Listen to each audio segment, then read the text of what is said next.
We're going on YouTube. This your boy Corey Robinson, July 11, 1984, baby. You know what I mean? Born and raised in Georgetown, South Carolina. You know what I mean? A little bit about myself, you know what I mean? I came out of poverty, you know what I mean? My mom and my mother and my father, you know what I mean? They came from poverty, you know what I mean? So I came out of a household that was not fortunate with a lot of stuff like other kids used to have.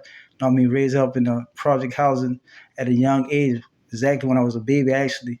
You know what I mean? And I used to get in a lot of trouble, like doing Head Start at elementary. You know what I mean? I developed a behavioral problem. You know what I mean? Like wanting to stay outside and run from my mama and kind of be disrespectful because like the house lacked like stuff like cable and radio and video games and stuff like that. And I saw the other kids have it like bikes and ride around the products and junk like that. And those are things that desired me. You know what I mean? Those are the things I had found attractive. So you know what I mean? I found myself stealing and breaking in stuff at a young age, you know what I mean, to get bikes and remote control cars and PlayStation, like Sega Saturns and Sega and regular Nintendos and stuff like that. But you know what I mean, I got my first juvenile charge like at the age of 9 years old, you know what I mean, in elementary school. I think I was in like third grade, you know what I mean. I was an honor roll student, you know what I mean. I made A's and B's, you know what I mean. I didn't have no problem getting my homework done, or I didn't have no problem getting in school. You know what I mean? I could have kept on my schoolwork real easy or whatever, but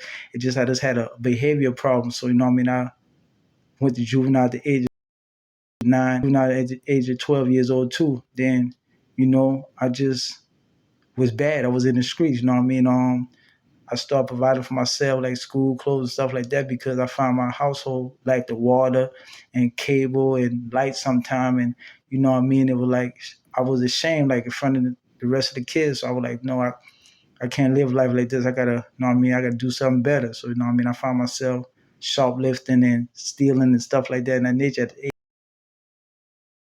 age of like develop like a drug trapping habit. You know what I mean? I had wanted more money and more money and more money. So, you know what I mean? I found myself hustling and junk like that. So I was in and out of jail, then prison, then back to jail, then prison, then prison. So I found myself doing most of my life in prison on me because basically I didn't have no family because I experienced a bad situation when I was 10 years old.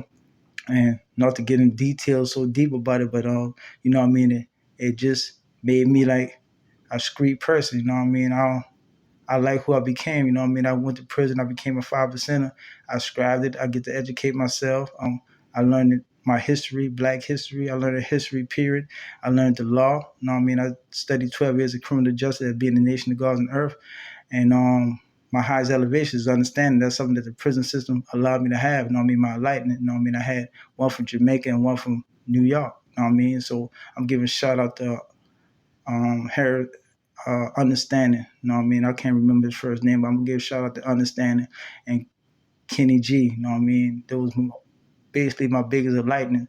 You know what I mean? He used to pass me education materials. So you know what I mean? So basically, you know what I mean?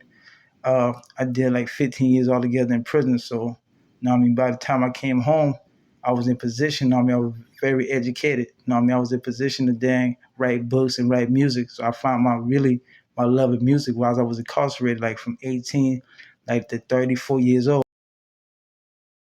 So they rhyme books and urban novels and stuff in that nature. And you know what I mean? I didn't never thought I was gonna publish it because I lacked the funds. So when I came home, you know, my grandma left the house, you know what I mean, that was to the kids and the grandkids. And you know what I mean, my mother and my father was under disabilities, so they were staying in some type of LE housing apartments when I came home in 2019. And you know what I mean, took to my earning, worked it hard money to clean up this house and get it in order for you actually can live in it. Because when I first came in this house, it had black mold and all stuff like that in that nature. So, you know what I mean? Once I cleaned it up and stuff like that, I got a lot of repairs fixed or whatever. I started renting out the rooms and stuff like that. So, you know what I mean? I started saving. But during that time was the coronavirus. You know what I mean? I really did utilize the checks that they were sitting up. So I really was stacking it, you know what I mean, for towards something for a purpose like my music. So, you know what I mean? So I first started off at Rap Chat, you know what I mean? When I came like in March 2021, they had the policy royal free. So, you know what I mean? I was recording all beats, and you know what I mean? I didn't know I really could have submitted to live streaming social medias like YouTube and Spotify and stuff in that nature. So I find myself sharing the Instagram and Facebook and stuff like that. I never thought I would have made it because, you know what I mean, it was really freestyle off the top of the head. So, you know what I mean, as time passes, you know what I mean, I see Instagram start to give me a lot of followers and stuff like that. People started following me quick, and I was like, oh, hold up, this music thing might be good to me. You know what I mean? It might be something that I can turn into a career. So, you know what I mean? But Rap Chat really changed their term and conditions. So I had to drop my album, the mix and master on their platform. So I really had to get a freestyle out to YouTube. So all y'all who follow me or viewing my music, you know what I mean, the mix and master, except for one song that is royal free, Get It Out the Pot Hop, that will be one of my biggest singles. The rest of them you can catch on Rap Chat.